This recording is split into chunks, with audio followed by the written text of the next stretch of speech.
Mhm. No icebreaker in the chat. Who's the first?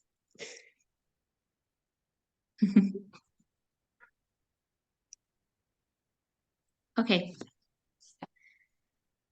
So Maria is our Maria from MKBT is our host, technical host. In case there's something you need help, please contact Maria. I'm here with Ana Maria also. These are our colleagues from MKBT. And Jan Kroupa, our guest speaker for today. I'll spend a few minutes to tell you a bit about the context of this discussion. It's a wonderful closure to our 2023 latent emergent talks. This is the third one this year, and the fifth one, if it is to count the on-site study visits. We are at the end of a one-year prospective project that was supported by the Romanian American Foundation. And during this year, we walked the country to explore different organizations who dedicate their missions to revitalize heritage assets. Now, this didn't came on a white canvas. We've been doing this kind of work for quite a while. But what we've encountered in this past year of dedicated targeted prospective work is that we found a movement. So we are now convinced that there is a movement in Romania in the most unexpected places, rural and small or urban across the entire country, of different initiative groups that take over and take care of heritage assets, be them mansions, abandoned churches, declining villages, all sorts of unimaginable heritage sites, and exploring ways to bring life back to these assets. I think this is really important because we're in a country in which authorities have low capacity to do this, and there are so many other needs to be tackled. So I think there's this civic mobilization towards heritage revitalization and preservation is really valuable. What we have been doing this year is to try to bring these people together in a community of practice, a community of learning, and we will continue to do this over the next years. We plan to help you meet each other, like the people from Banat to meet the people from Bukovina and the people from Dobroja and those from Transylvania, and see how wonderful they are and how visionary and how thoughtful they are in their work. We plan to bring people like Jan and other guests from abroad to discuss about the common challenges of working with heritage and developing organizations and doing fundraising and so on. And we hope to also spark collaborative projects in the future. I will stop here. We are MKBT. So if you want to subscribe this community of practice, in case you haven't done so, it's just a mailing list basically. So you'll be in contact with our next meetings, be them online or physical. I will kindly ask Maria to paste the small summary form in the chat. Thank you for our friends from abroad joining. This is an English session, so we expanded the invitation a bit broadly. Now I'll stop here. I think I'll give the floor to Jan, and we're very happy to have him here. And this is actually the intro of a program that we will be hoping to do together over the next 3 years in support to heritage NGOs in Romania. So Jan. Good morning, everybody. Thank you. Thank you for the invitation. It's lovely to see you all. I know some of you. Not too many, but a few, so that's great. That's great to see some familiar faces. So I prepared a talk about, I was asked to speak about fundraising and asked to speak about how how you start thinking about bringing and engaging more donors to support your visions. I mean, and very briefly, that's my task today, and my ambition is to inspire you and to give you some ideas and maybe some hopes that it can be done even in a cultural space such as Czech Republic or Romania or Central Europe, and that it's not just a distant, foggy dream from the UK or the US or Canada or Australia. So I prepared a presentation for you, and I want to run you through my thinking about how it is possible to incorporate fundraising and philanthropic engagement features into how you run your organizations and how you integrate that thinking into your programs, and we only have 2 hours together, so I like to talk about these things because I like them, so you have to be active, so I it's not, I do have a slide that says questions at the end of the presentation, but there'll be no time by the time we get to the end of the presentation, so I would like to invite you to ask questions anytime you have them. Okay, so we don't do like an hour plus of listening and then 40 minutes of questions, but we do it all together. And as I talk, whenever you actually have a question and there's something that you don't understand or that you want to hear more about and that you're not clear what I mean, and please just, you can just speak. So just jump right in, interrupt me and ask a question, or alternatively, if you don't feel good about that, you can raise one of those like artificial hands, or you can drop a question into the chat box, and then one of our hosts will read it and interrupt me and read it out loud or something like that, because I probably won't have time to be checking the chat box at the same time and speak and change my slides and do all that. So is that a deal? So please ask questions all the time. If there were too many, then I'll say I won't answer that because I wouldn't have time to finish, So please don't be shy. It's important that you get out of this as much as possible, and the best way to do that is to ask the things that you are looking for, that you're looking for answers to. All right. If I spoke too fast or my English wasn't clear, again, let me know, and I'll try to do my best. All right. Any questions before we start? Okay, wonderful. So I was made a co-host, and so I should be able to share my presentation. Only I have to find it first. And then I'll do it. All right.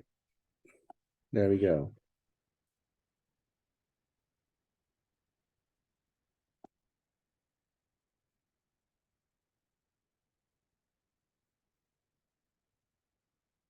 So now I don't really see you because you are small. Okay, so I don't see you when you raise your hand. I don't see you. I see one of you in a little window at the top of my screen. So please don't be shy and just speak up. All right. Good. So again, wonderful to be invited to this great meeting, and I'm so excited that so many of you are actually here, because not because I feel important, but because I feel privileged that so many people are actually doing things that they find to be important, and I've been privileged with that blessing over the last 25 or almost 30 years, because I actually find that the best thing to do in my life, to be meeting people who are trying to do the right thing, and whatever the right is, but they're not just looking out for themselves, but are actually thinking about how the world that we live in could be better, and how we could improve it, and how we could share it with other people, and what can we do to contribute, you know. So I have spent about 25 years in helping nonprofits to grow, and about 10 years of that was in major donor fundraising and fundraising campaigns. So I'm helping nonprofits raise large amounts of money, some of it for endowments, some of it for capital campaigns, some of it for special projects, and that's the know-how that I would like to share with you, to inspire you to consider whether that's something that you might want to be engaged with. It is not so long ago where there were only 2 people in Europe who could set up an entity. You know, it was either the king or the pope who could say, let's set this organization up, you know. And it's only about 150 or 180 years where we have the privilege where 3 people can meet in a cafe and say, well, I think that we, you know, the way that people are treated when they're handicapped is not right. I think we should set up an organization that should do something about it, you know. Or the fact that the old castle in the back of our town is falling apart is not right. I mean, it's a beautiful place, and it is very valuable, and we should do something about it. Okay, and I'm reminding that to us because it's important to realize that. You know, you get to hear a lot of talk about civil society and blah blah blah, but really what that means, in my mind, it is the privilege of people to organize and to form legal entities that will live a lot longer than they would, you know, that are started with an idea, with a vision, with a mission, you know, that something could be better, something could be maintained, something could be preserved, some values are important, something should be changed, and whatever it is,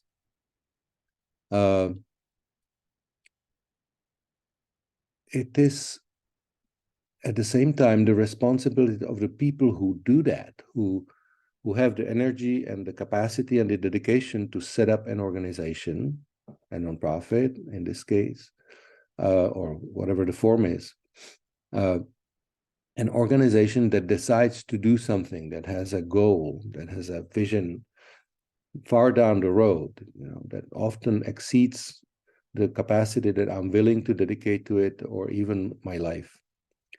That is something that still most of the people on this planet are not allowed to do.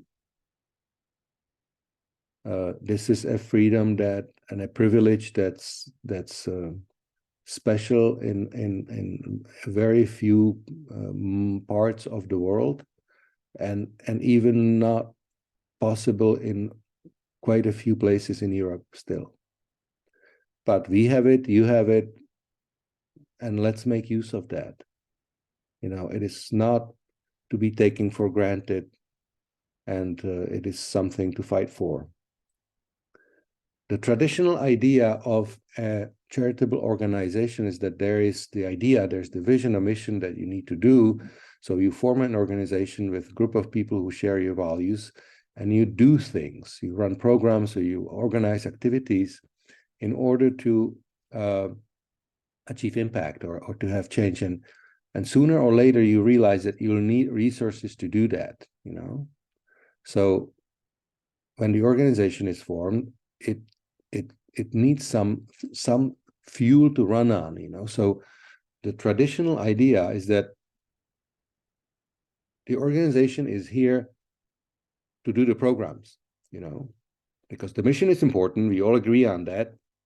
So we form a group of people or an initiative or an organization, and we run our program because that's the most important thing. And we do and run the programs because we want to achieve some change. We want to have some impact. We want to do something, right? And so on the side, sort of not so important, but can do it without it, are the resources that are required to get our goals accomplished.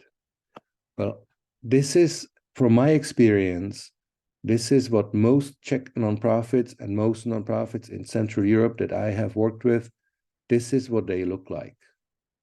You know, so the idea is the programs are the most important things in what we do. And if we could live in an ideal world, we wouldn't deal with the resources at all. You know, so if we could have our phones for free and we didn't have to pay rent and we didn't need any heating in the wintertime, you know, that would be the best. You know, so we could like scratch it if possible, but then most of us can't do that, you know, because it's hard to run an organization as a homeless person. So it's the resources that become the necessary evil of nonprofits, you know, and I think that's completely wrong. And this is one of the biggest issues that I have been trying to convince organizations of, you know, for the past 25 years. I think the model that we should try to move towards, and I'm not saying it's easy, and I'm not saying that it can be done overnight, but for me, it's the programs, the solutions that we bring, and the resources that are required to do that are the key for all that we do. And in fact, it's the organization, and the main role of the organization is to bring these two together, you know. So it's really the relationship, you know, so how well your organization, your initiative, your group of people, how well you can marry, how well you can match the resources necessary and the solution and programs that you bring to improve this world, how you bring them together and make them work together, that makes the difference, and that brings the impact. Okay. And by resources, of course, I mean money, I mean people, I mean cars, I mean chairs and phones and computers and everything that you need, you know, to do your work well, to do it effectively, to do it to the best possible quality, you know. So when I talk about fundraising, I'm not talking about raising money, because it's not about the money. I don't care about money, you know. What I care about is this. It's the relationship between the programs and the resources. It's about your thinking on how you match the two, how you bring it together, how you make the puzzle click, how you build the picture together, where on one side you have the resources available and needed, and on the other side you have the solution and programs that make this world a better place. And that's the role of an organization. So when I talk about fundraising, this is what I mean. You know, fundraising is the art of bringing together and matching resources with your programs. And whether it's your volunteers, whether it's your staff, whether it's the know-how that you need, whether it's the bricks and mortar, whether it's the big donors, whether it's corporations that help you, whether it's the local community that you mobilize, that's all part of it. You know, that's all on the resource side. So this is, for me, this is the DNA. You know, so the DNA is composed of the two swirling, I don't know how you call it in English, things. So these are the two for me, you know. So DNA of a nonprofit organization. So on one side is the solutions and programs that you do and that you offer to the world, and the other part of it is the resources needed to do that. And it's the code is how you connect them, you know. It's how these two are intertwined, connected, and how well they work together for a healthy nonprofit organization. So this is my point number one. You know, stop thinking about funding and resources that you need to do what you're trying to do as the necessary evil of this world that is bad and unjust, and start thinking about it as of an opportunity that you need to marry with the wonderful solutions and programs that you bring to your buildings, castles, industrial sites, whatever it is that you have been working on. Okay. For me, fundraising is really about friend raising. It is about creating relationships. It's about inspiring other people to become part of something that's important and urgent and needs to be done. And it makes all the sense in the world to devote your energy and commit your time to do it. It is about fundraising because it's supposed to be joyful. You know, the things that you do, if we have any meaningful ambition to make this world a better place, it also has to fill us with joy and gratitude. So if it's a drag, then don't do it. You know, and it's also about freedom raising. And it's double-sided, you know. So I have just spoke of the wonderful privilege that we have, that a bunch of people can get together and they can form a legal entity that'll be here for the next 300 years to do something nice, and that it starts with an idea, and that we are free to have that idea and to do what we consider the right thing to do, and even organize in order to do that. And so that's part of the freedom. And the other part of the freedom raising is that engaging and working well with resources around you gives you the freedom to move your project forward, to develop it, to grow it, to you know, not be dependent on the very few people who are willing to help you, or on one grant-making mechanism from the state authority. Okay, so there are only 3 fundraising programs in this world. It's annual giving. Okay, so, any questions? So nobody's asking questions. That's making me nervous. You're supposed to be asking questions.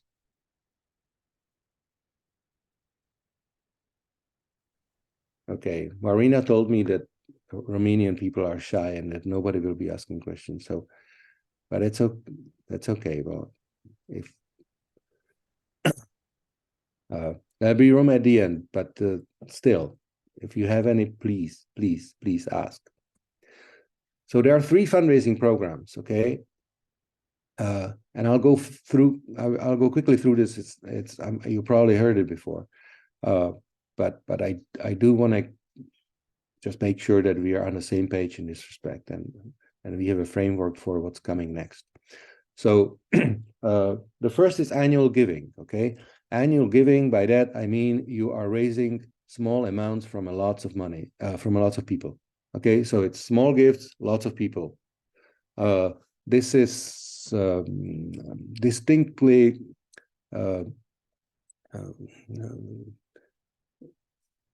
reminiscent of marketing, and there are hundreds and thousands of ways to raise small gifts from people.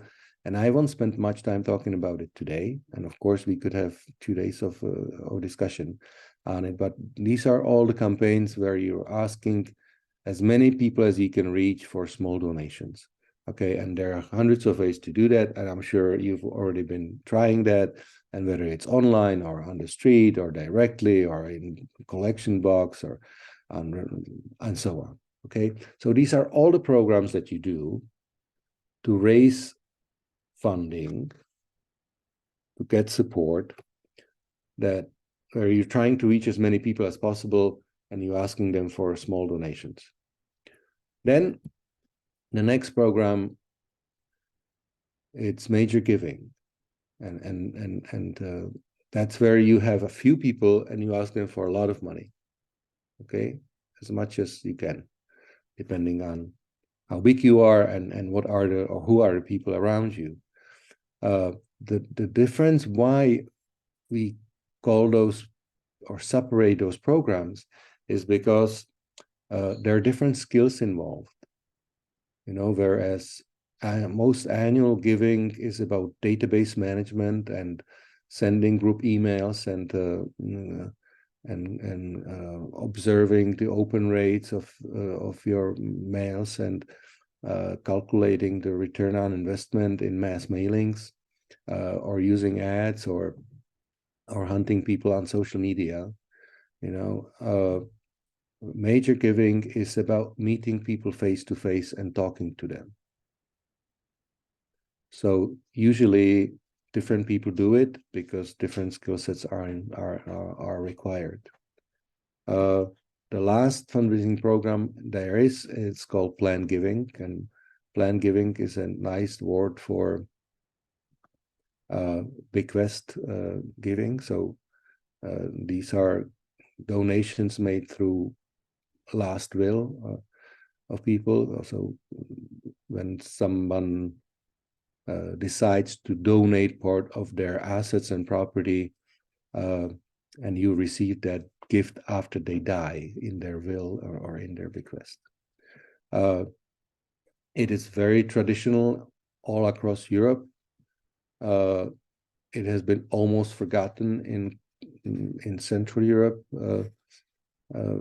because of our history. I have no idea what it is like in Romania and how many people actually make charitable bequests and leave some of their property to nonprofit organizations. But you, with the topics that you are involved with, you are a primary potential recipient of bequest, of charitable bequests and charitable money left to you in people's last will.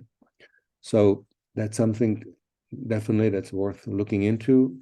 Small comment, if I can, Jan, on planned giving. So in Romania, it was really common. I mean, I think many of us realize or remember that rich families, boyars, noblemen have donated their properties to the Romanian Academy or hospitals or universities.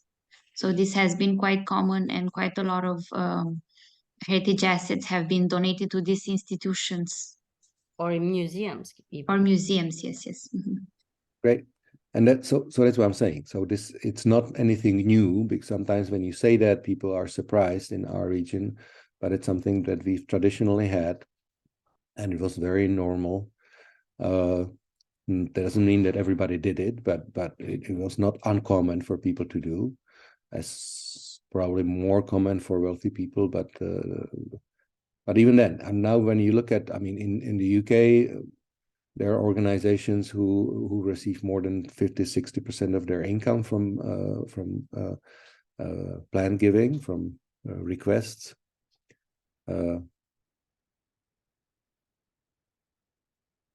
Yeah, somebody's making picture. That's nice.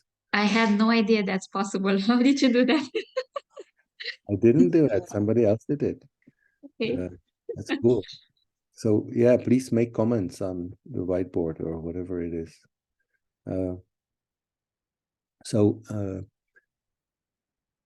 And it is much less common, but in the UK, the average donation from a planned gift is £4,000. So it's not they're not huge gifts. They're not like billionaires leaving lots of money or huge assets to nonprofits, even though that happens as well. But it's normal, common people who leave reasonable amounts of money, but it's wonderful. So anyhow, these are the 3 programs. Each of them is separate because it requires different skills to do it and to run it. The important thing to know that, of course, there are different methods of working and different types of gifts. So in the annual giving world, you start with just getting contacts, with generating leads, so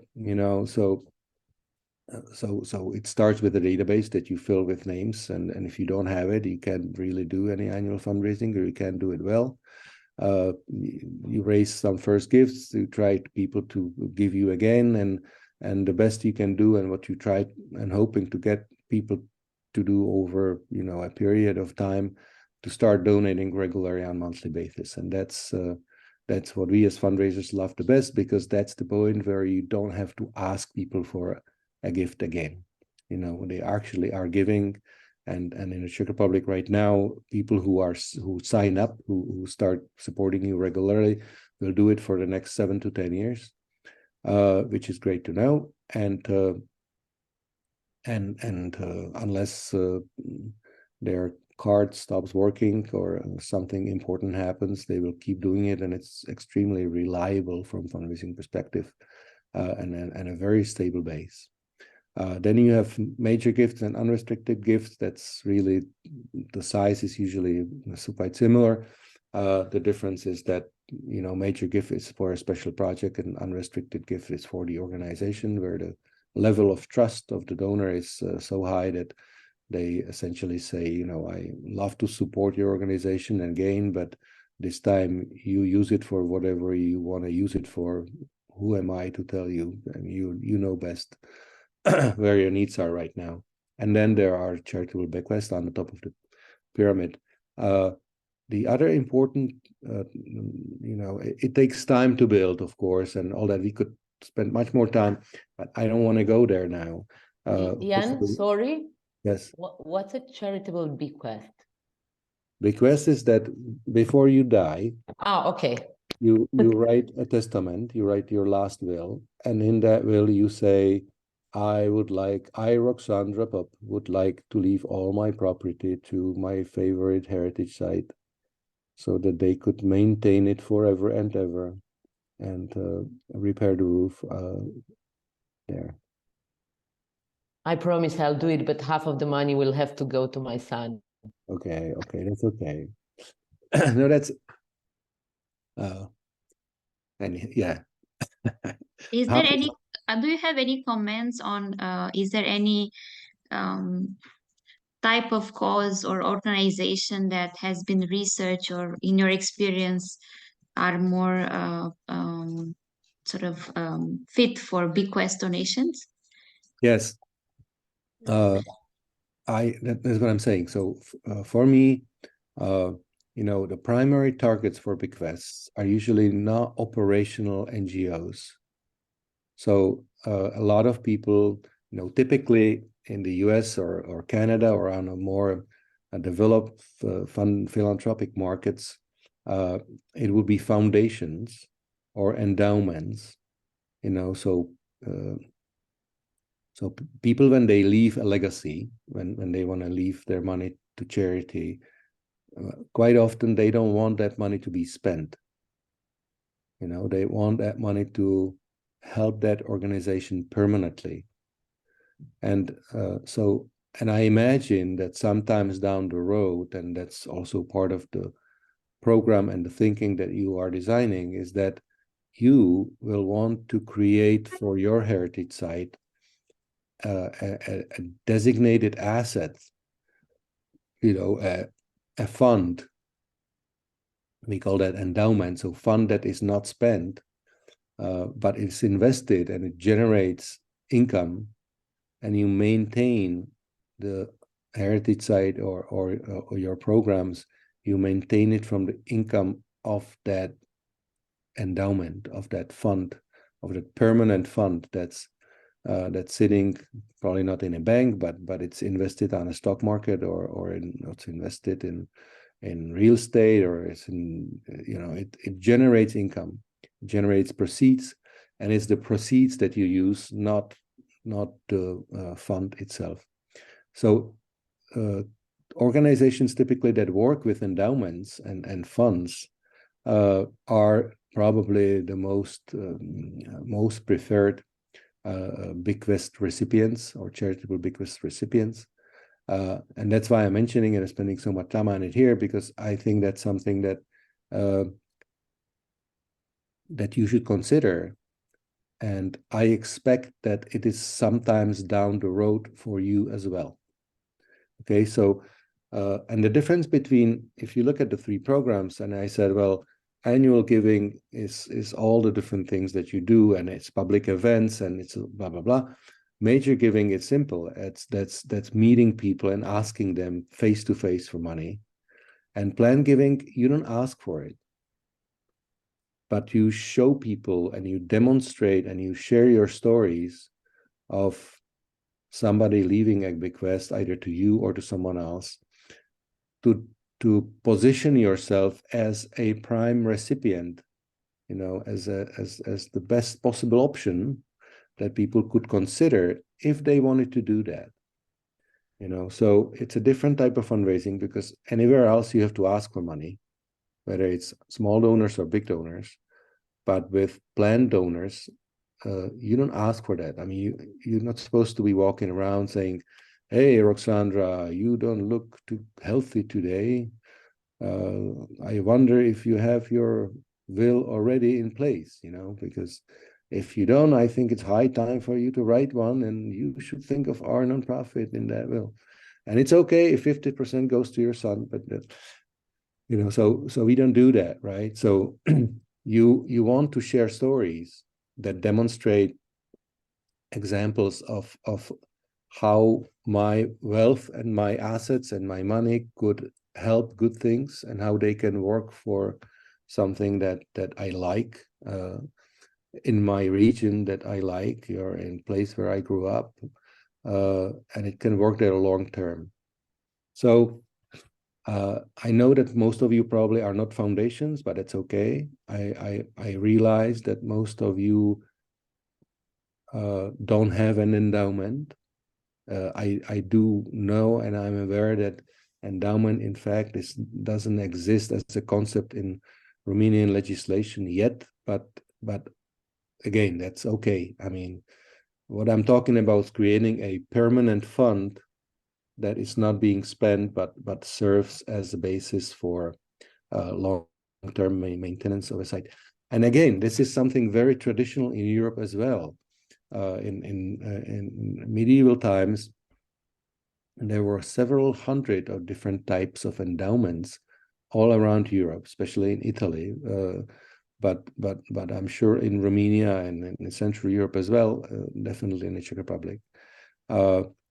And whenever you wanted to build a little chapel in the middle of the field, or just a cross, or a little church, you had to put aside a piece of land or designate a property that would support that church and the maintenance of it. So it's impossible to build like a public serving or public purpose serving building or site anywhere without making that step. So it was part of the responsibility to say, how is that thing going to be maintained 50 years down the road or 100 years down the road? And the way to do that was to usually designate a piece of land that says proceed from these 150 hectares from now on, forever and ever, will go to support and to reconstruct and renovate and repaint and maintain and cut the grass around so the idea of a designated asset, and that's what I'm really saying, has been around for at least 500 years or more in Europe, and it was completely normal. And we stopped doing it, with Industrial Revolution for the most part, and ever since then, foundations are sort of those who are trying to take over that role and supplement or complement that role in society, but that idea is not exclusive to them, and I think it is definitely something that fits into your mix of how you plan to maintain and fund your projects in a very long run. Okay. Now, the important thing to know that if you actually, if this is the shape of the pyramid in terms of people that support you, this is the shape of the pyramid in terms of money. Okay. So in annual giving, most organizations have 80% of people and about 20% income. And in major giving, they have 20% of people and 80% of income, and sometimes less, and sometimes it's more like 90 to 10. Okay, so I'm not saying that bequests are the most. Usually, it's not. So it's a bit misleading. So the pyramid should be a little lower. So bequest is a separate category, but the comparison between major giving and annual giving is that. So a lot of the stuff that you do in raising small donations is about promotion, and it's about building your constituency, and it's about building your brand and building the base of supporters and volunteers, which is very, very important. And only when you have that, you can ask for bigger money, and you can attract and be attractive for larger donors. So it's not like, if working with annual giving is so much work, and it's so difficult, and it doesn't really bring any money in, then why should we do it? Of course, that's the logical conclusion, and say, so let's just scrap that, and we won't even pay any attention to it. Let's just go to the people who have the money and the corporations and big foundations and ask them for large gifts, and that'll be great. And we have lots of money, and we won't have to deal with all those little donations. The trouble is that you can't really skip that part, because without people supporting you, without people knowing you, without you being the organization or the place that everybody talks about, without you having the public reputation and the trustworthiness that you need, the big donors won't be interested, and they won't trust you, and they don't have the time to research. So it is part of one operation of engaging all and mobilizing all the resources around you to help you get where you need to go. Questions? This is just another version of the pyramid, that's... I do have a question, and I think it may be of relevance of participants. So what I find most challenging is to build the trustworthiness necessary to go up that ladder. And the trustworthiness has to do with the people, the perseverance, and the type of organizations you build, and transparency. So that's a whole discussion here on what does an organization has to do to be trustworthy, and how much time does it take to build all this reputation. But at some point you mentioned that the kind of organizations that could run this are mainly foundations, and I wonder if you could comment a bit what would the conceptual and juridical differences that would make foundations better fitted to do this as compared to other form of civic organizing, like associations, for instance. I look on the list and I think we're like 20% foundations and the rest are associations. I'm not sure if in Romania we have too much established understanding of what's the difference between the two. And I think usually people do associations because it's cheaper in terms of starting costs. And I think it would be wonderful if you could comment a bit of what's more to that, the foundation. Sure. I get the question. So I don't want to. I would hate to create or give the impression that foundations are more than associations or something like that. You know, they're just for me, foundations are a somewhat different type of entity that that has its specific role in the mix of nonprofit organizations. So for me, the big difference, and I realized that in many places in Europe, the understanding of that difference is not very clear. But for me, associations are those who do the things. You know, so they're the basis of an association is people. You know, associations are based on people. So people are, if association doesn't have people, it doesn't make sense. You know, so associations are about organizing people, bringing people together to do things, whatever it is. Okay, so that's associations for me. So associations run programs, associations do activities, associations, yeah, that's clear. Foundations are based on assets. So foundations are created by assets that are dedicated to a specific cause. So for me, a foundation is a pile of money that says, I don't belong to Jan, or I don't belong to Marina, I belong to develop this Transylvania heritage site. You know, so they're assets that are dedicated to serve a purpose, and that cannot be used in any other way. Now, some foundations use those assets to distribute, and they give grants to other associations to do the work. So these would be grant-making foundations that actually don't have their own programs, but their business is to raise the money or have the money and invest the money and have great proceeds, so that they have something to give to others. So that's the grant-making foundation type. And there are foundations who also run their own programs.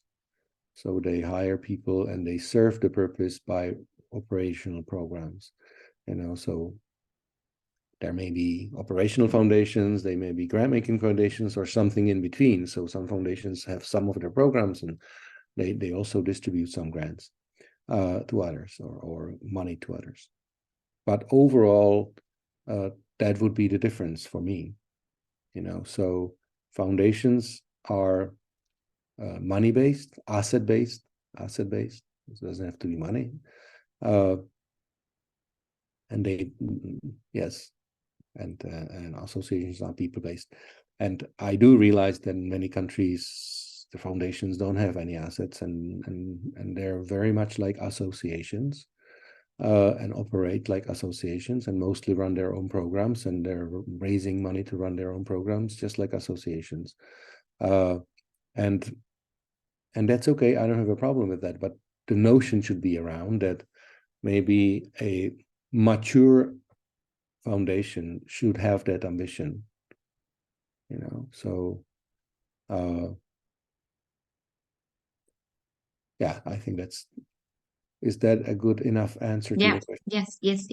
Yes. Thank Then you. one aspect of foundation work can be the permanent part, so that mature foundations, in addition to being able to mobilize resources and raise money to support the cause, they also have permanent money. They also have permanent funds. They have endowments. And so most mature institutions in the world have endowments. So it's even universities, and look at the Harvard Foundation probably sits on a few $billion endowment, and that's what enables them to be here for hundreds and hundreds of years, and they're probably planning another 100 years. And that's what gives them the security and certainty that they will be around for many more generations of students to come. Because the hassle of raising huge amounts of money every year is too much to handle at some point. Yes, museums and universities are some cultural institutions that are mostly foundations and are sitting on endowments. Yeah. So that's normal, that's standard. Yes. And all small foundations have that in their history, that they start as more operational or volunteer, and then at some point, maybe 20 years down the road, when the trust comes, so I want to get back to your question about trust and trustworthiness. So trust takes time. Okay. And there's a big difference between trustworthy and trusted. So you can be trustworthy, and being trustworthy means that you publish all your annual reports, and you're very transparent on your accounting and your financial flows, and you have an audited financial statement at the end of the year, and you communicate with people, and you file to the court, and all your legal stuff is perfectly in order, and your board is representative, and all that. So these are the elements that constitute your trustworthiness. So you are doing all the stuff that you're supposed to be doing. You are open and transparent and communicative, and you're engaging, and you invite people in so they can see for themselves. And these are all the elements that make you worthy of trust, right? So you are trustworthy, but that doesn't mean that you're trusted, And the difference between trustworthy and trusted comes with time. So before you trust anyone, or most of us, before we trust anyone, our experience of them doing exactly what they say they would do has to be repeated, So the only way to get there is that you will actually keep your word. It's as simple as that. So whatever it is that you said you would do, you do. And when people around you have a repeated experience of you saying something and then actually doing it and letting them know that you did it, then that's the only way to move from being trustworthy to being trusted. And that's all. And some people need that experience 2 times, and some people need it 7.5 times. So it takes time. Simple but complicated at the same Simple time. but lengthy. Lengthy, yes. Jan, I have another question, which is kind of, let's say, the other end.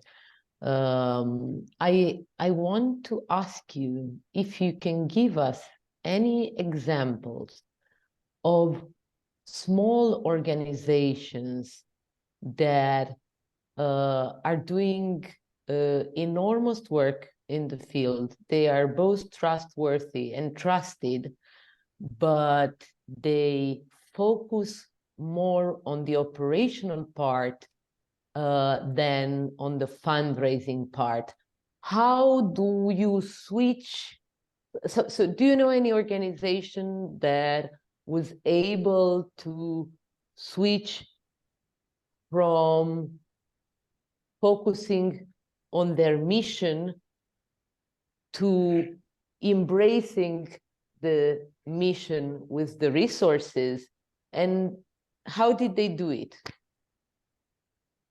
Like an example of a point of growth where a small organization that is doing really great work on heritage, but has no capacity on fundraising, kind of shifted and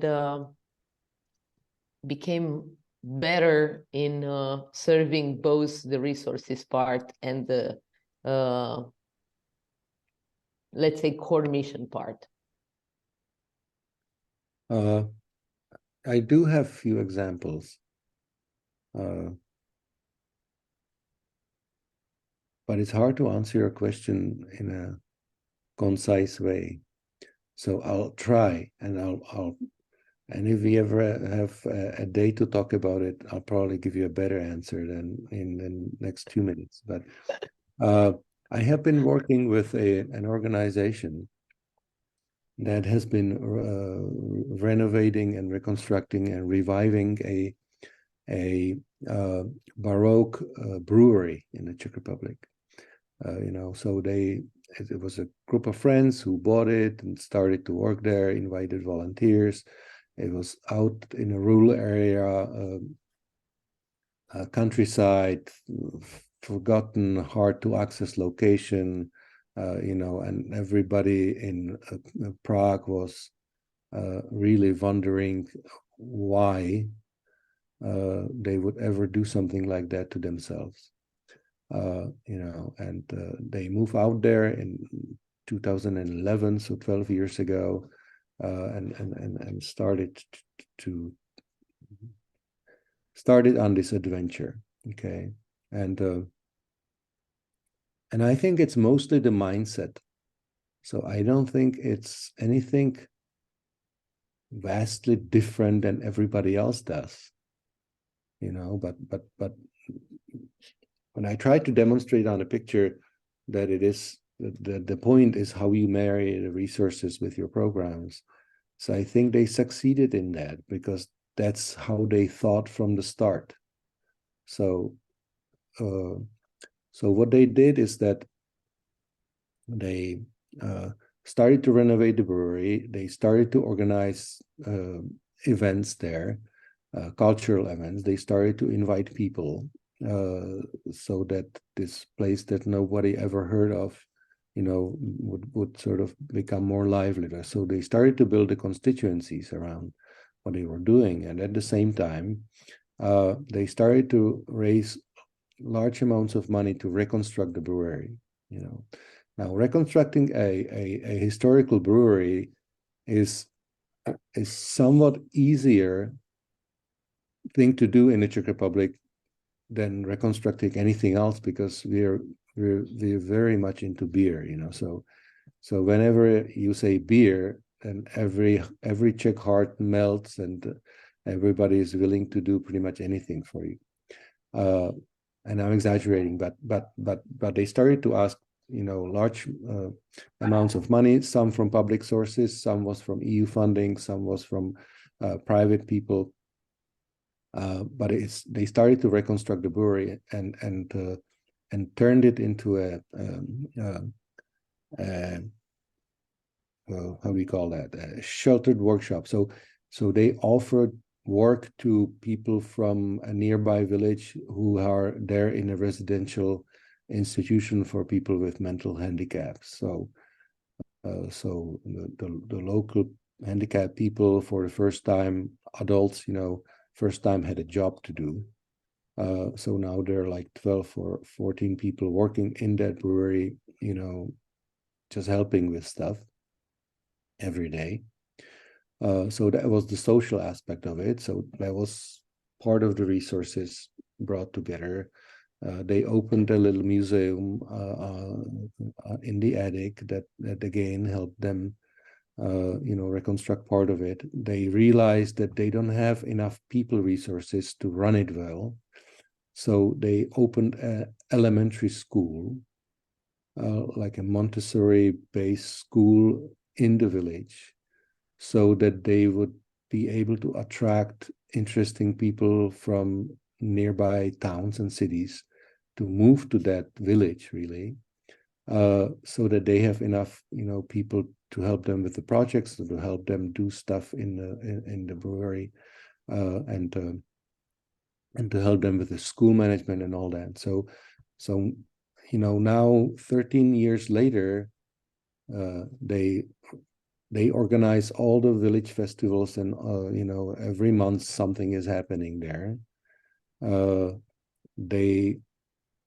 They attracted and got about 7, maybe 10 new families from cities who with kids. They were unhappy about the schooling in a city and were looking for some more peaceful lives, to buy property and move there. They were true on the promises of being, socially responsible. And over time, they won support of most of the people in the village as well. Now they're running a brewery, and they actually are making, quite okay income from selling the beer, and that income supports the school, and it supports the renovation that continues. And I would say they probably have 3 to 5 more years to go to be done with the entire reconstruction and renovation.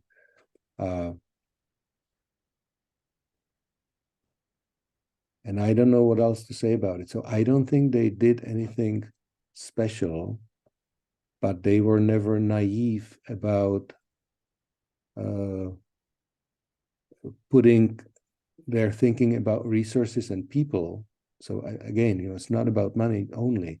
It's about engaging the right people and bringing them on board. So when they realize that their group of friends and they alone, it's a couple that live there permanently, that they can do it. They thought of an innovative way of how to bring more young, committed, energetic, and smart people to help them. And their way of doing that was, capitalizing on the fact that Czech schooling really sucks, and that most of us parents are quite unhappy with the quality of our kids' schooling. So they set up a small village school for 35 kids of that's really friendly and that's really doing a great job. And that was, I think, the game changer in getting people over there to help with the project.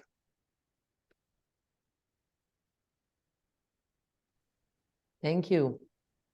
There's some other examples down the road in this presentation. So yeah, so let's move on. Yeah. I have no idea what time it is.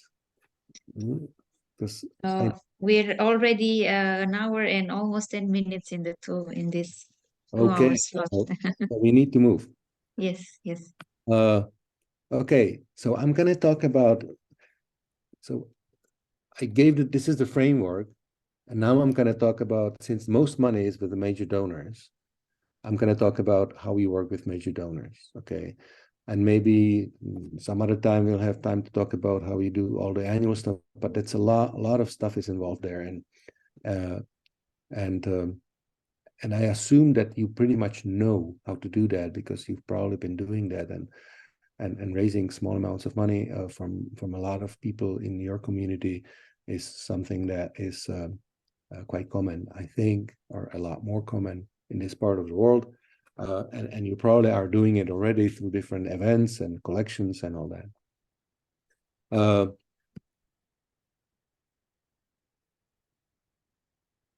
When it comes to major giving or working with major donors, you know, it's all about asking. But the beauty of the word asking in English is that you can ask for money, but you can also ask questions, you know. And good fundraising is a lot more about asking good questions than about asking for money. Asking for money is about 1 to 2% of what you do in fundraising. And everything else is having a conversation. Everything else is about listening to other people around you and talking to them about their values, their dreams, their aspirations, their ideas, their contributions, their thinking, you know. So fundraising is about asking people what they think and what they want and where they want to go and how they want to see this area developed and how they want to see, where they want to see Romania moving towards. It's not about asking for money, you know. If you ask right questions and if you ask for advice, the money will come. If you ask for money, you get advice. So the first question is, are you ready? Okay. And that's really about you. It's about you. Are you personally ready? And do you believe that this can be done, that you can actually build a relationship with a wealthy person, with somebody who has the potential, who shares your values, who's from the same region, who really likes the area as well, for whom it is also important that people have a place to go and that history is preserved and that this heritage site is actually live and it serves people, and that you would engage them, build a relationship with them and ask them for money and they would give it to you. And most people that I work with don't believe that until they do it. Or they believe me that it can be done, but then they still don't believe that because until it actually happens to them, you know. So if you're willing to believe me, then that's a good start, you know. But I know that you will not really believe me until you experience it yourself. Mr. Anders.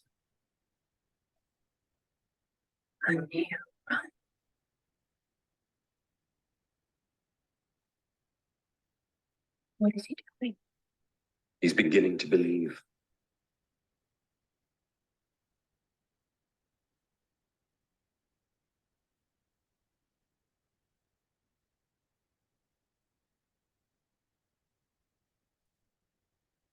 Okay, I know you'd like to watch the rest of it, but that's my point. Okay, so he's beginning to believe. We all need to begin to believe that this can be done. And a lot of this, a lot of the relationships that you will be building with people around you or people with influence and affluence is depending on your capacity to believe that this can be done. And it's about your self-confidence. It's about your relationship to money. It's about your relationship to values. It's about your commitment to the cause. It's about the time that you're willing to give people. And it's about much more. But it starts with you beginning to believe that there are people who have the contacts, who have the money, who have ideas, who are good people, who share your values, even though right now they don't have the time to work as extensively on preserving and restoring the historical site that you have been working on, you know, but they will be happy to join in. And they're appreciating your work, and they are your fans, and they're with you on this. and you just don't know who they are yet, and they don't know that they're your fans yet. To engage people to support you, you need a strong vision, and that's where everything begins. People who are willing to be philanthropic, and they're looking for philanthropic opportunities, and they want to join something that's worth it. So when you start asking for larger amounts of money or for more extensive support from people, you need to offer them something that's exciting, because they want to be part of something that's exciting. Special gifts are given for special opportunity, and you need to think big, and I'm not being American here, so I'm not saying be stupid and naive or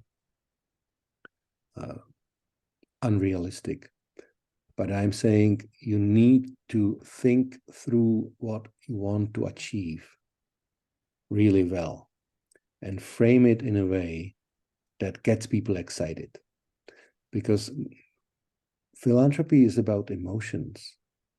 It's not about reason, it's not about we have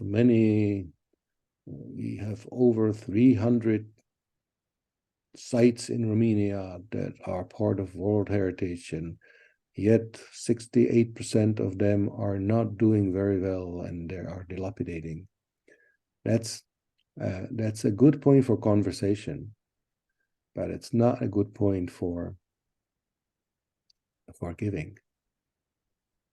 So your vision for change, the thing that you dream of, your dream, has to be exciting, and it has to be big.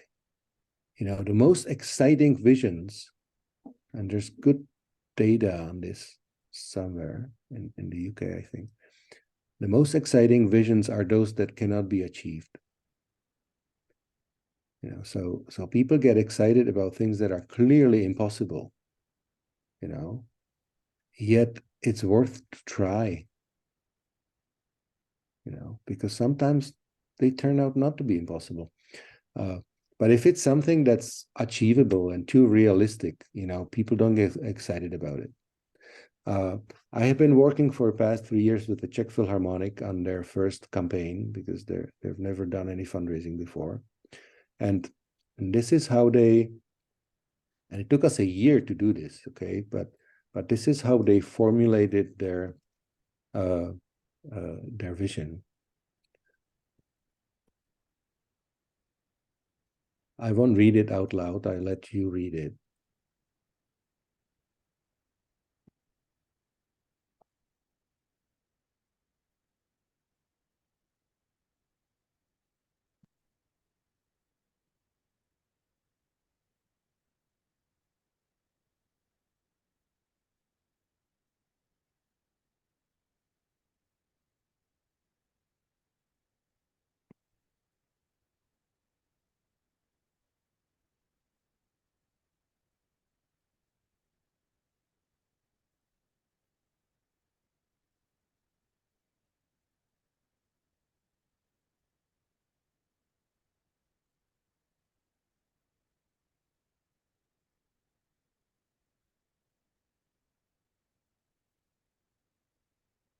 Okay, so Wonderful. So this is just a snapshots of a booklet that we developed before we ran into their first ever major donor campaign. The original target was 75 million, and we had 2 years to raise that. We are 1 year into the campaign now. We are at 85 or 87 million now. Is that euro or crowns? I mean, can you That's crowns, yeah.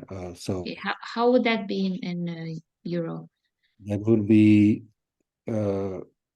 be 3 million euros.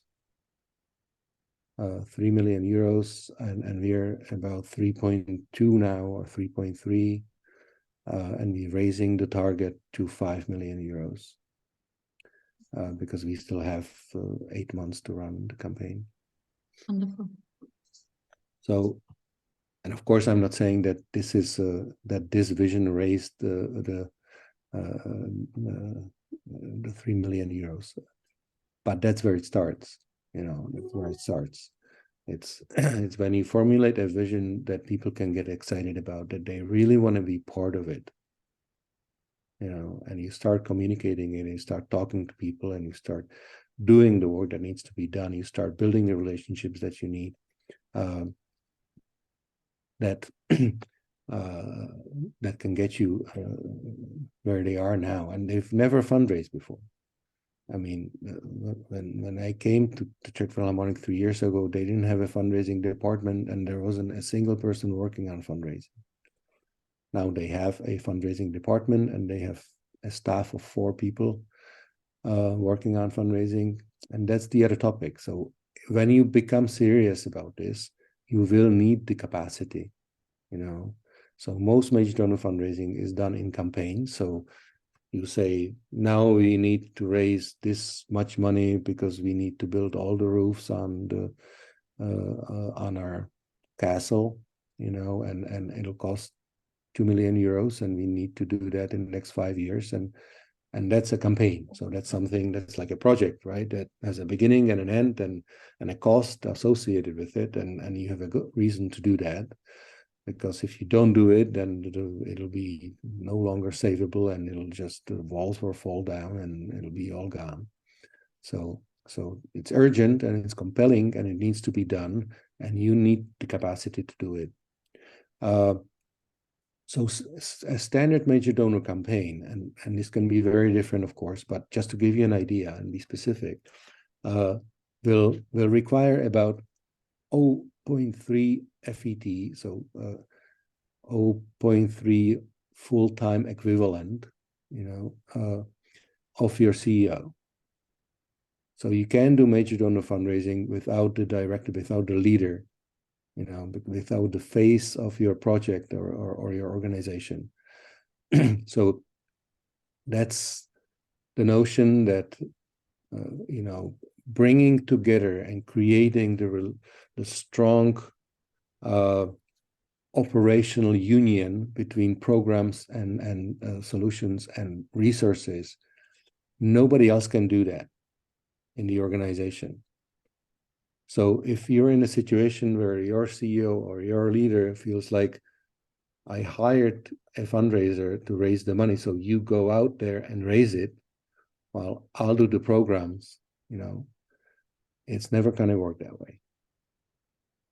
So it is the responsible of your board and your CEO to make sure that these two parts are integrated, and nobody else can do that integration work in the organization.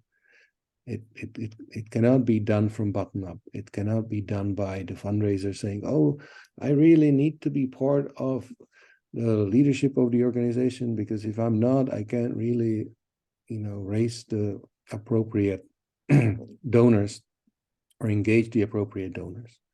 So it has to be significant and extensive involvement from the leadership of the organization to make that happen.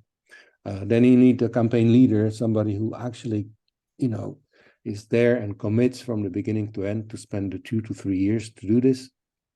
Then you need someone to support them administratively. You will need someone on the communication side, not so extensively, but from time to time you do. And you need someone who's been there before and who knows how to sustain the process over the long term, because otherwise you run into trouble. You also need a prospect list. So I'm just now putting together the few necessary things that you need to prepare and have in order to start major donor fundraising work. Prospect list is a list of potential donors who could give you whatever it is for you, you know. So I'm not saying that a major gift means anything over 5,000 euros. A major gift for some people is for some organization, 200 euros is a major gift. You know, for some is 400 or 500 euros. For some organizations is 1,000 euros, and for some it's 5,000 euros is still not a major gift. But that doesn't matter. It's not the amount of zeros at the end of the number, because it all depends on who you are, where you are, who you work with, who you have around you, and how much money you need, right? So don't mind the zeros, and don't be discouraged by the amounts. I mean, there are organizations out there who are raising hundreds of millions of euros, and we are not them, and that's okay. And if you need to raise 100,000 euros a year, that's great. And then probably your major donor and your biggest donor will be 20,000 worth, you know. So it's different for everybody, but you do need to start with names. So every good fundraising starts with a list of people, not of organizations, not of foundations, not of corporations, of people. And then, of course, some of those people will be related with corporations because they own them or because they run them. Some of them will be related to foundations, but we need a list of live human beings. And there is a logic why we need a lot of them. Okay, so a good start is about 300 names. If you have 250, that's probably doable, depends. But you need a good, nice list of people who you could get a meeting with. Okay, so it's not, your prospect list is not the Google list of Fortune 500 people or Fortune 300 companies in Romania and their CEOs, because they will never talk to you. So your prospect list is specific to your region, to your site, to your organization. And it doesn't mean that you have their address and their phone number, but it means that you have somebody who could open doors potentially to a meeting. So let's just say that your prospect list is a list of people who could support you at a level that you need support, and of people that you can imagine, you could imagine, it's not sure, but you could imagine that somebody could get a meeting for you. Okay, so you have a door opener or an ambassador or somebody who could pick up a phone or write an email or send a text asking them for a meeting, and chances are that they would say, yes, okay, I'll do that. So that's your prospect list. You can't fundraise without that.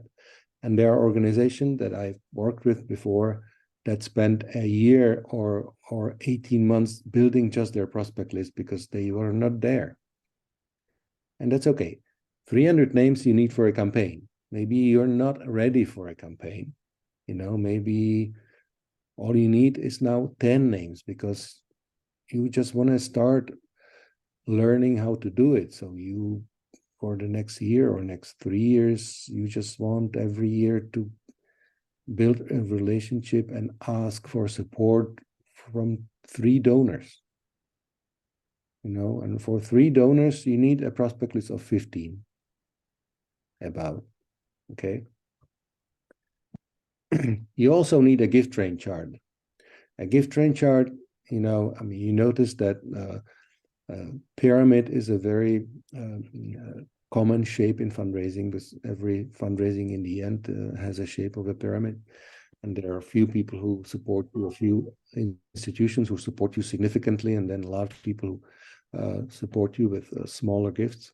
So gift train chart is a table, you know, that splits and brings and breaks down your campaign into some feasible numbers. Okay, so essentially, this is an example of a campaign that we did in Poland. And this tells you that it was a 3-year campaign, so people were supporting with a 3-year commitment. You know, most donors are willing to do that. I don't have an experience with that from Romania. I mean, we tried with some of the community foundations that I worked with. Some donors were willing to do that, not everybody, but still, some donors are willing to give you a pledge, a commitment that they will support you with a certain amount for several years in a row. Okay, so this is how the campaign was built, and the gift train chart says that you need one gift, of 200,000 euros for a period of 3 years. So the total support from that one donor is 600,000. And for that, you will need 3 people, 3 names on your prospect list. Okay.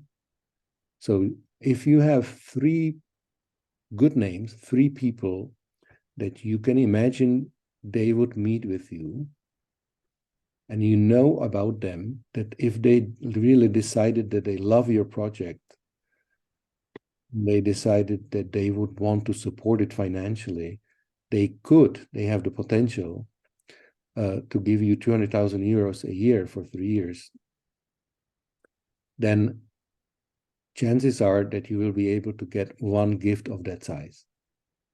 Okay. Now, this is quite optimistic, and this is what the ratio that's tested in the Czech Republic. So we actually do get about 1 to 2.5 ratio, 2.5, 2.6, but it may be different. I know that in the UK, they usually do 1 to 4 or 1 to 5. It also depends on the topic and all that. So maybe you need 5 prospects for 1 gift. In Romania, I don't know, and you will have to try that and test it.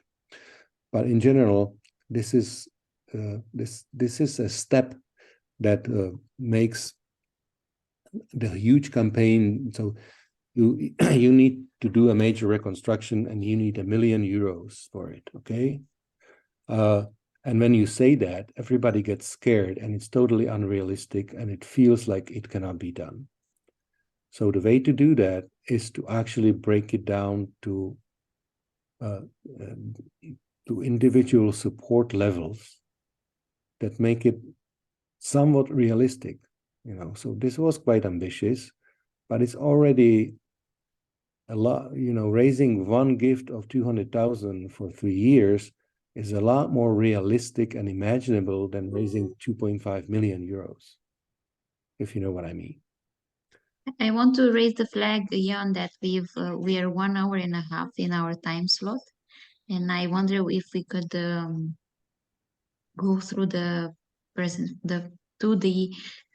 end of the presentation over the next maybe 10 minutes. Do you think that's possible, so that we can have 20 minutes for some open discussion?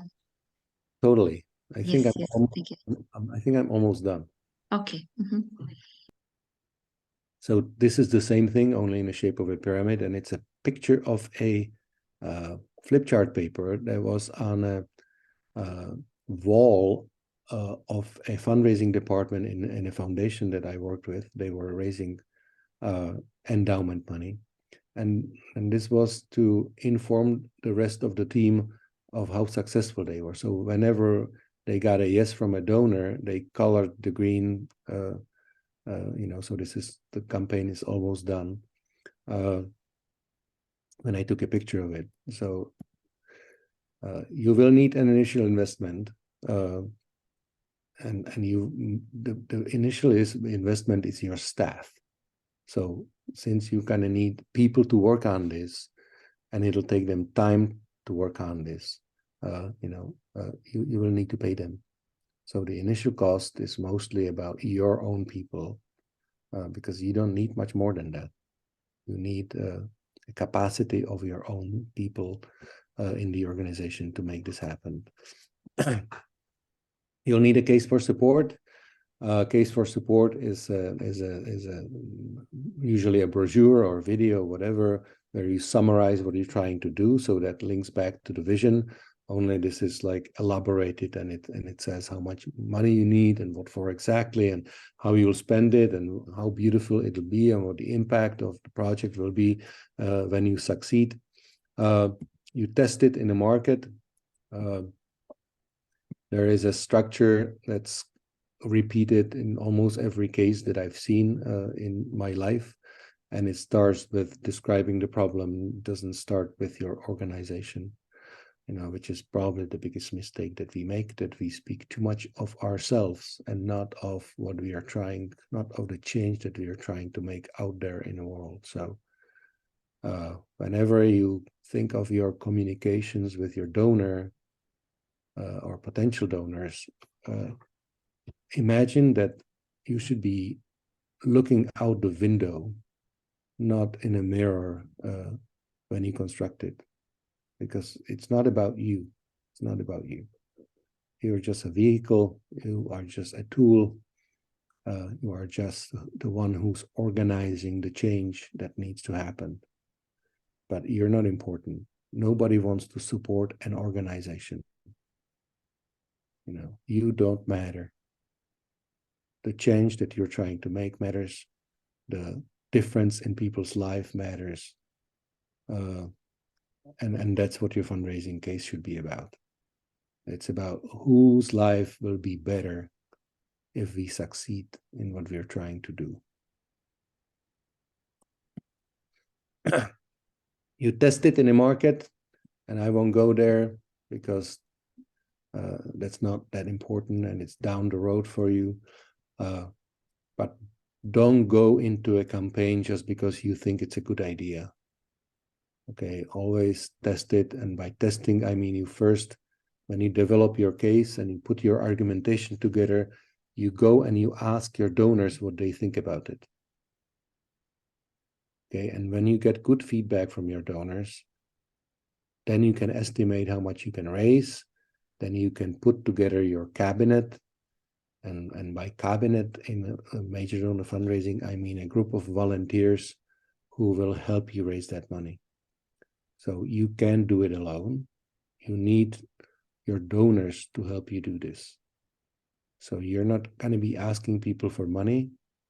You will be asking them for their time to help you as ambassadors of your project, of your campaign, to help you succeed. Okay, so the peer-to-peer element is very important in major donor fundraising. And it shouldn't be us poor fundraisers asking wealthy people or people of influence and affluence to help us with our projects. It should be other people of influence and affluence asking their peers to help the project because they are helping it as well.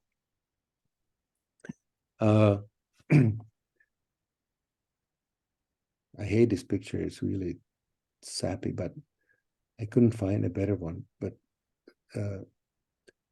when I did my first major donor campaign in 2013, at the end of it, it was a successful campaign, and the chairman of the cabinet and the very first donor to the campaign came to the celebration at the end, where we were, inviting all the donors, and we were saying how wonderful it is that the project was successful, and then we raised the money and all that. And I asked him what he liked best about being part of the campaign, and he told me, you know what? The best thing that I liked about this was that I never felt pushed. So I felt like you bring the horse to the water, but it must be the decision of the horse whether he or she want to drink or not, and whether they want to drink from this river or this stream or not, and whether they want to drink now or later, And so that's an illustrative picture of that story. And I think it's a relief for most fundraisers to realize that your responsibility is not to raise the money. Your responsibility is to bring the horse to the water. Your responsibility is to create opportunities so that people who share your values can make their own decision that they want to support you. That's your job. Your job is not to convince anybody of anything. Your job is not to twist their arms and put a gun to their head. Your job is to create an opportunity for them to make their own free decision that they want to be part of the project that you're organizing. So bring the horse to the water and have them decide. The last campaign that we did, just to give you an idea, and I'm almost there, 3 more slides, 2 minutes, was an endowment campaign. And I brought the issue of an endowment here because I think it's something that's important for you to start thinking about. I'm not saying that you have to start one right away, but I believe that some years down the road in your project, in most of your projects, an endowment should be an issue. And it's not going to happen unless you start it, you know. So even if you started an endowment with $1, it's still an endowment that exists. And if an endowment exists, it means somebody sooner or later will get an idea to give you a large gift for that endowment. And it'll probably take 10 to 20 years for that to happen, and maybe 3, depends. But it will happen. But it will only happen if you have it. So my promise for today is that if we get an opportunity to meet, and I'm hoping to come to Romania next year or the year after to talk more about fundraising, hopefully if the project comes through and is supported, I will make a personal donation to each and every one of you to start your endowment. Okay, so that's my pledge. It's not going to be a big donation, but it'll be your first donation to start your endowment. Anyway, this donation campaign was 119 people in the pipeline. 24 people were asked for a first meeting, and 36 were asked for a gift. Out of the 36 asks that we made, 27 people donated. It took 28 months. It happened during COVID, so there were 5 lockdowns in the meantime. We had 7 people in the cabinet and 4 people in the organization working on a campaign. We raised €750,000 euros. A total amount of man days worked on that campaign were 343. The campaign costs were 8%, so the staff costs were 8% of the money raised. The total return on investment is 12. And for every 100,000 euros raised, we had to put in 45 man days of work. Success rate in asking from the pipeline to gifts made was 35%. The campaign helped the foundation who ran the endowment campaign to actually get a new chair who joined the cabinet of the campaign and later decided and said yes to chairing their board. There were different types of gifts that they raised, which is also important, that you don't have to be asking just for money. There is a large actually about 200 to 300 million planned gift pledged during the campaign as a result of it.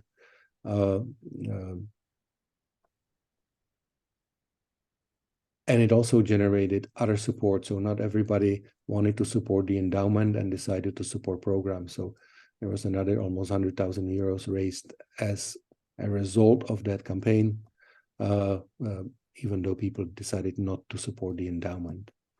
They raised cash gifts. They get the gifts of shares. So you can, there were 2 corporations who donated 40 to 50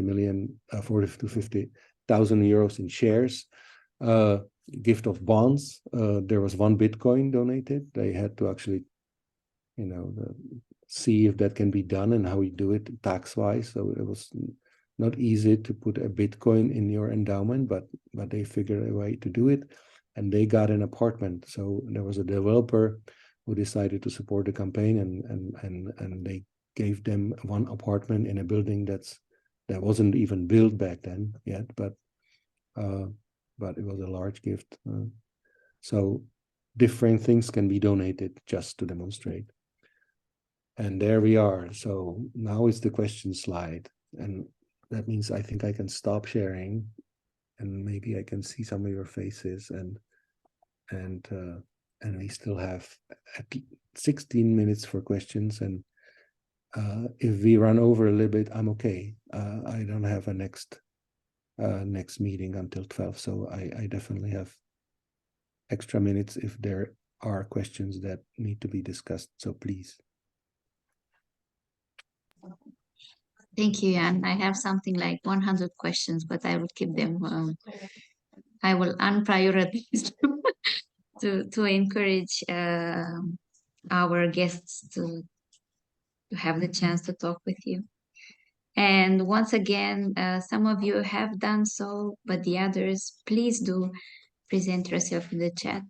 We know whom you are. I mean, we as MKBT, and we know that you are all wonderful. So I think it would be lovely to see who is the company. Okay, so who wants to start?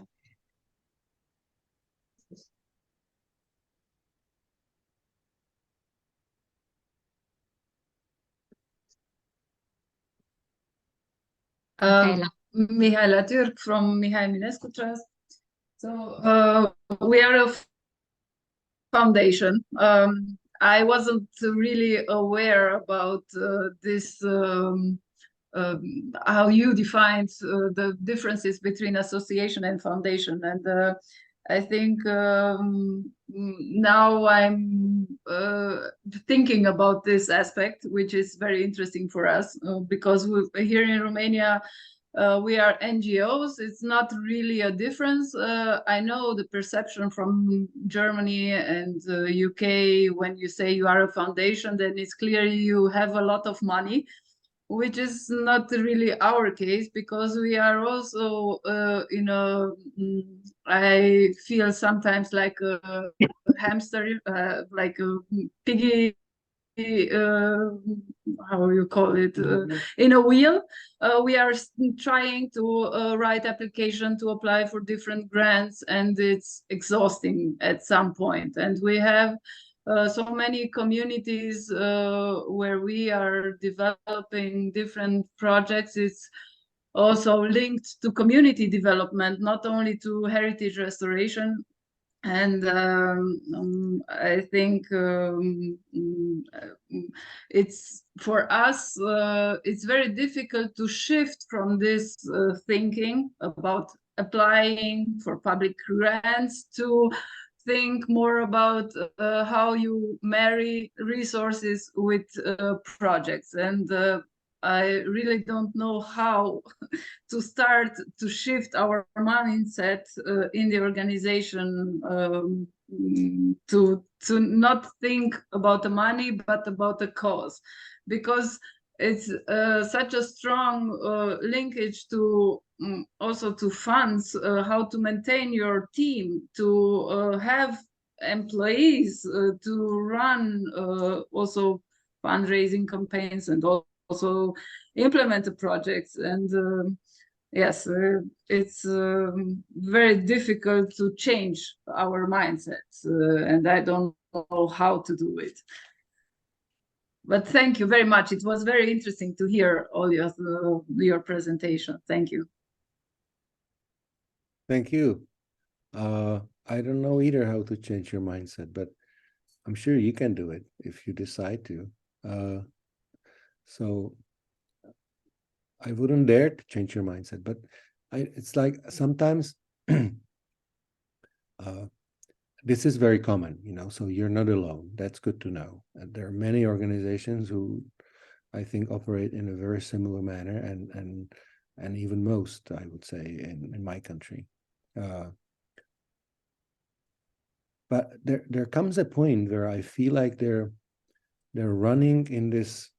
I mean, you call it a hamster wheel or a guinea pig wheel, or and it's it's a guinea pig wheel of poverty.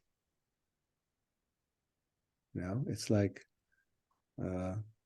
that's what it feels like. It's like we so often I meet with organizations and they say, we would like to start, working with donors, but we don't have the money to pay the people who would do it. So we don't have the money. And because we don't have the money, then we can hire the people who could do this. And, so it's like a vicious circle. And it is very hard to find a way how you disrupt that. Like what is the first step that allows you to step out of that and start moving in a slightly different direction? And it'll take a while. It's not like nobody has the magic ring that can be turned around and things would be different. But I have seen it happen, and it's quite a bit of work, and it takes time.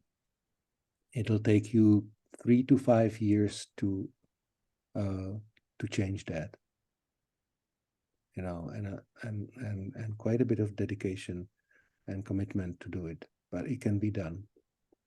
And yes, you will need to find somebody who's willing to make the initial investment, and whether it's a foundation or one of your resources, or whether you will, slice it off the different projects that you have to develop that capacity internally, or whether you find the first donor who will support that change inside the organization. I've seen all the options, but it's the first thing. The first step is your decision. I'm sorry to say that, but that's what it is. That's what it takes. That's where it starts. Thank you.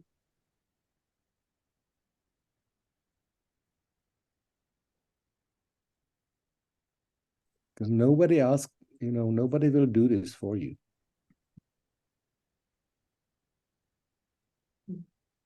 It's your fault anyway. I mean, your fault is that the organization exists, in the first place. So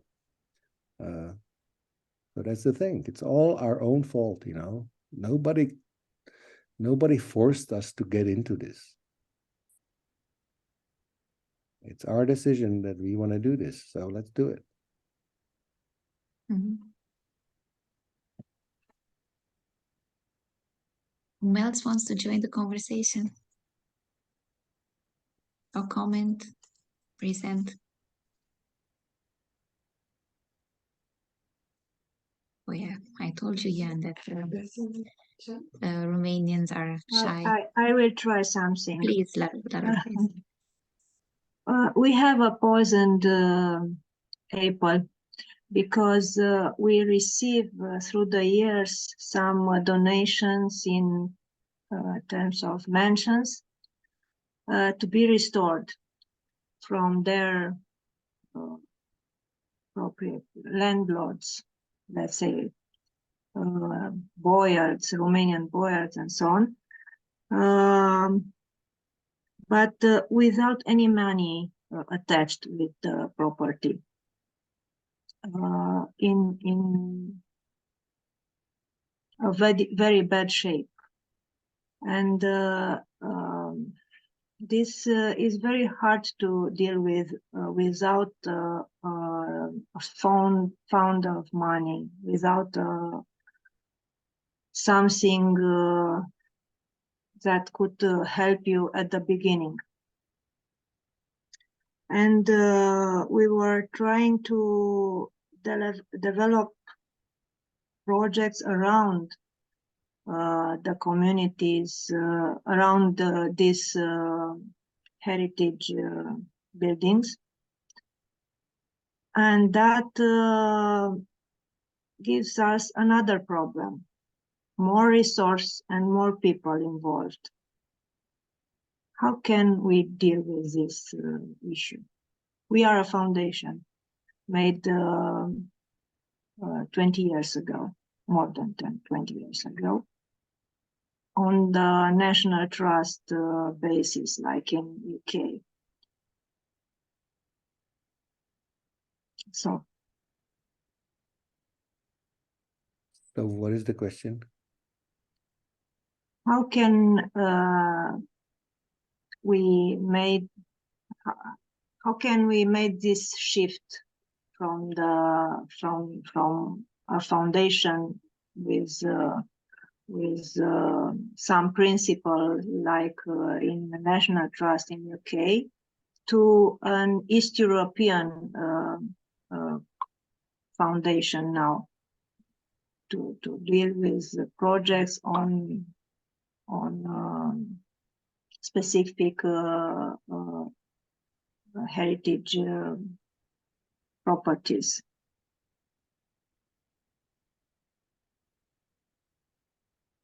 And without a very specific support from the board, is like we are a foundation and an association in the same time, let's say. Okay. Well, I think it's complicated. I realized when I was asking. A bit complicated for me to answer, give you a good answer without knowing and understanding the situation better, but I'll try to come up with a generalized answer. I think without a significant support from your board, it'll be very hard. You know, so if the governance is not in place and they're not doing their job, or they're not doing it well, they're not active, and they're not providing you with the connectivity, and they're not supplying you with the reputation that you need, and they are not making the proper introductions, they're not helping you building relationships that you need to succeed, it is almost impossible to do. I've never seen that work anywhere. You need the leadership on board and actively on board to be successful in something of that magnitude, you know. So yeah, you're not running a simple. So where I would start would be that, you know. So I know it is somehow it's not supposed to be our job to change our board. It's supposed to be their job. But often enough, so is the reality that it is our job to change our board or to make sure that our board is changed. So you in their mindset, maybe. Okay, I understand. Try the mindset, and if the mindset cannot be changed, try to change the people. Okay. Okay, or enlarge it. So usually, that's what I'm saying. So it's hard to fire your board, but sometimes they would agree that maybe you need to grow the board, and instead of 5 people, you need 9 people, you know, or something like that. So try to bring new active people and recompose the board and re-energize it, and change their mindset if possible, which is not always possible, but that's where it would start. And I think you would be setting yourself up for a failure if you don't start with that. You know, Okay. Cut yourself to pieces and you would still likely fail without a proper leadership support. Thank you. I have one small comment on Raluca's question. So I trust that in Romania, grants are not and will not be enough to support heritage work. I mean, we can join our forces in this group to do more advocacy, to increase public granting for this. And this is definitely important. But the reason is why we did this call and we are trying to promote this shifting perspectives on looking into a larger variety of resources for heritage revitalization. And I think that's a mindset yeah, first and foremost, a mindset challenge. So there are two questions in the chat. Marina, just a Yes, second. please. I would like to say something really short, starting from Raluca's questions, Jan's comment, and your comment. Okay, And yeah. maybe And then Alexandra's question. So we will keep the meeting running to 15 past 12. So thank you, those of you who won't be able to continue.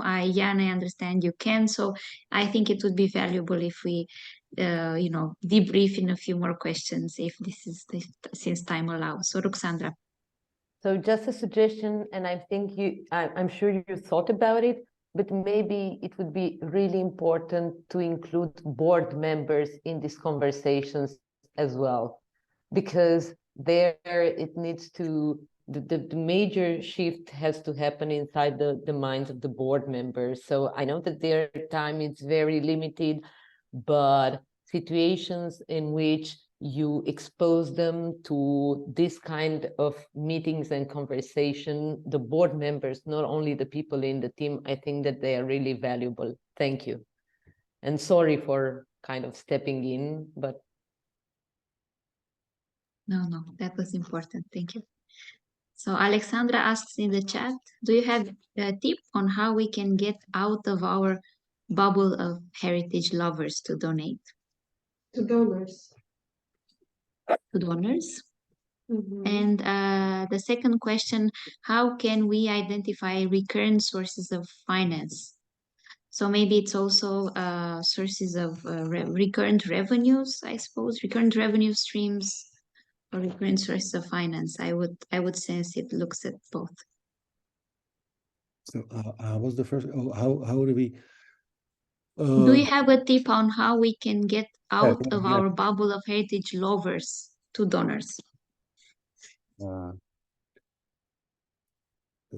There must be donors who are also heritage lovers out there. The fact that you don't know them yet is that you haven't looked for them. And it all starts at home, So by saying that is you have your contacts, you have the people that are on your on the same page with you. You have the people who are on board, who are helping you already. Only they don't have the potential to donate significant or larger amounts of money. So, but they know people, So start with those. Start with your board. Start with the people who love your heritage site, who are heritage lovers, as you call them, so who are enthusiasts in the area.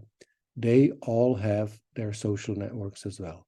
They all went to schools, they all have friends, they all live someplace in neighborhoods, and they have neighbors, they have relatives.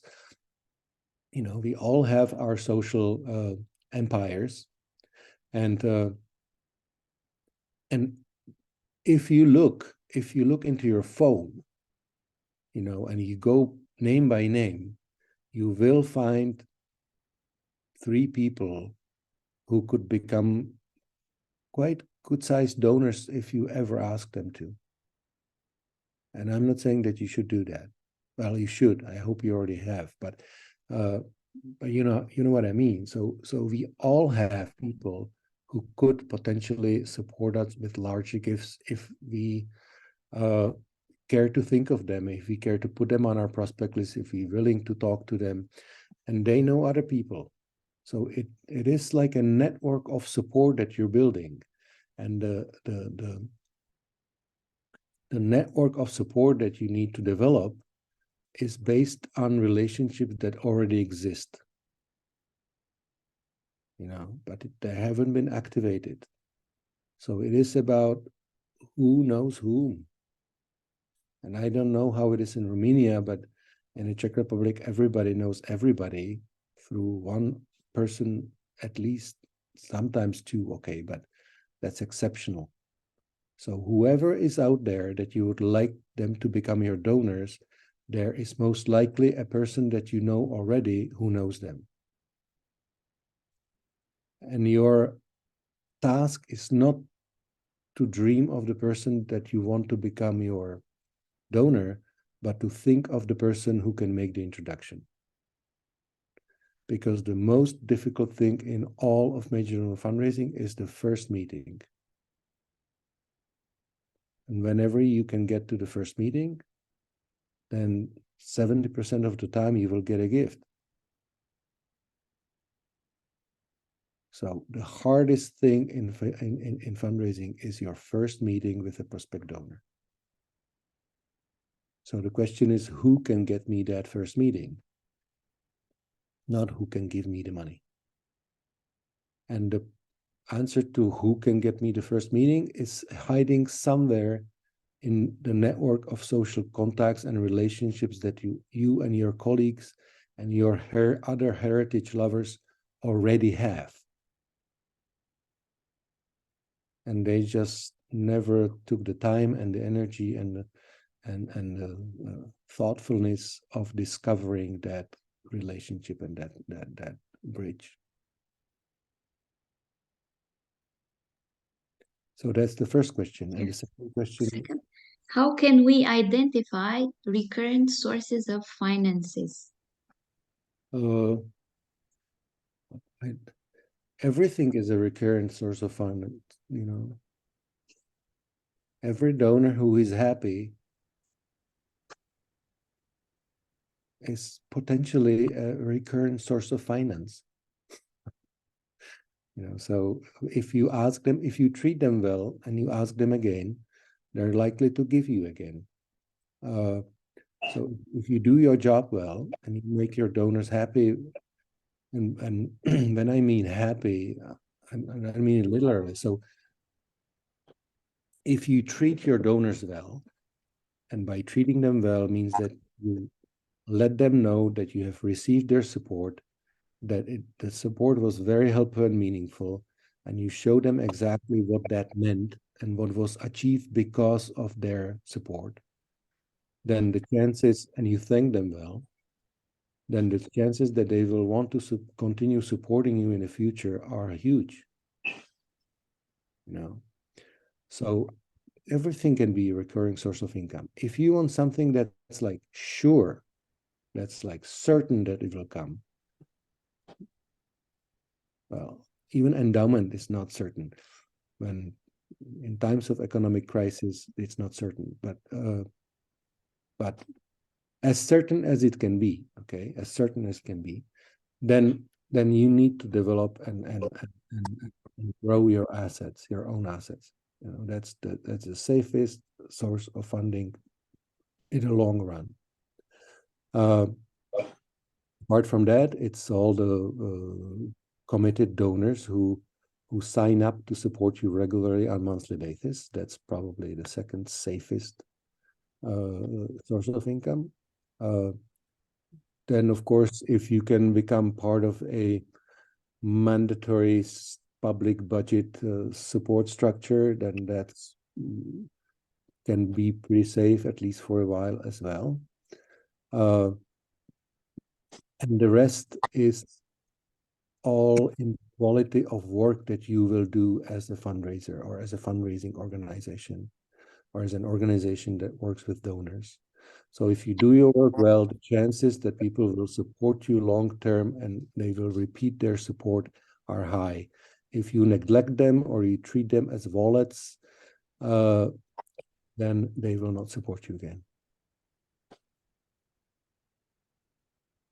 Thank you. There's another question from Diana. Hi, everyone. Thank you very much for your valuable information offered today. And also for the encouraging message that Jan gave us to start an endowment fund. My questions are, what is the correct way to start managing the fund? Is it necessary to create a special team for this fund in an NGO? And how can we identify the right areas of investment? Thank you. Great question. Yeah, don't do it yourselves.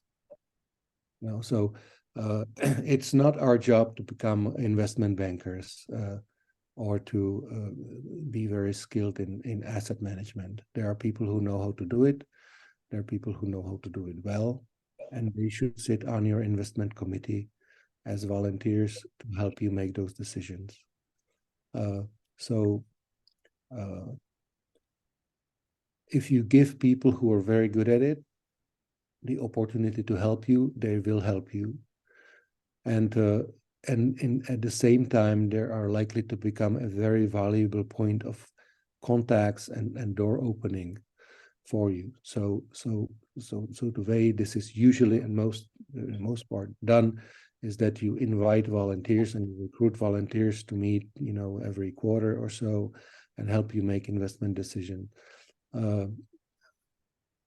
So that you maximize the and then most foundations and most organizations that have endowment or permanent funds that are to be invested and to generate proceeds, they don't really get engaged in very dynamic investing. So most endowments don't go 100% in stock market or in high risk investments that could potentially generate a lot. So we are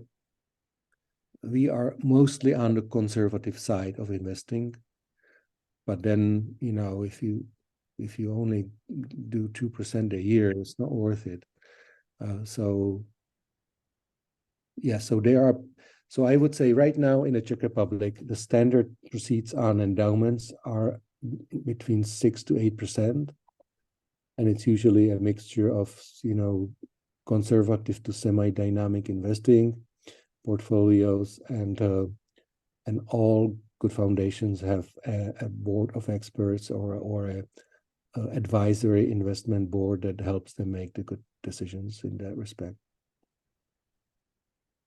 Thank you very much. Welcome. I think our time is up. So I'll take one last question if that is. Sure. If not, is there any other last question? If not. Okay. So I think it was a really rich conversation, and thank you so much, Jan, for walking us through all this mindset change and also pragmatic, operational, structured advice. That was very inspiring for me. I mean, we will definitely need to ponder and reflect more on what you've said. And it also raises a lot of bold standards into how we can further support heritage NGOs in Romania to better achieve their goals. Looking forward, so if any of you has thoughts and questions and remarks to share post-conversation, please don't hesitate to write to us. We have involved Jan in a project proposal that is currently under evaluation. So if that will be successful, we will be developing a support program for heritage NGOs. It's called Heritage Stewardship Support Program, and we will be available to support some 7 to 8 NGOs to develop, including fundraising capacity and also business revenue modeling generation.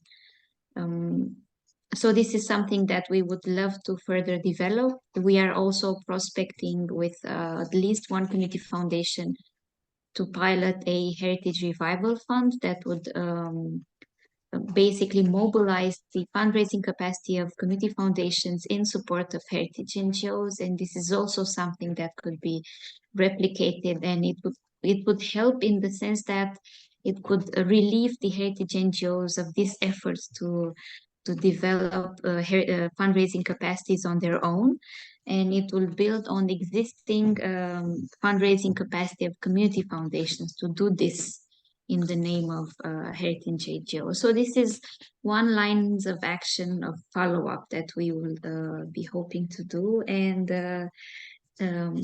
if not, this will be deemed successful this end of year, we will follow up, and we will keep close to you, Jan, to further prospect ways of interacting and learning from your experiences. I think Czech Republic is one generation ahead, maybe a bit bored, and it definitely it provides us the opportunity to learn from Central European countries, which I find that sometimes they're more relatable in terms of experiencing than the intimidating, I don't know, US cultural differences that impact the fundraising landscape. Yeah. So thank you all for this participation. This has definitely exceeded our expectations. We've been people from all across Romania and all regions. I'm very happy to have seen Transylvania, North Moldova, Rădăuți, Buzău, Târgu Mureș, Reșița, Timișoara. Wonderful seeing you all, and keep in touch, and good luck with all your projects and missions. Thank you, Jan. Thank you all. Everybody, be well. Take care. Bye, Roxandra. Thank you. Yeah. Be well. Be in touch. Bye. Good luck to everybody.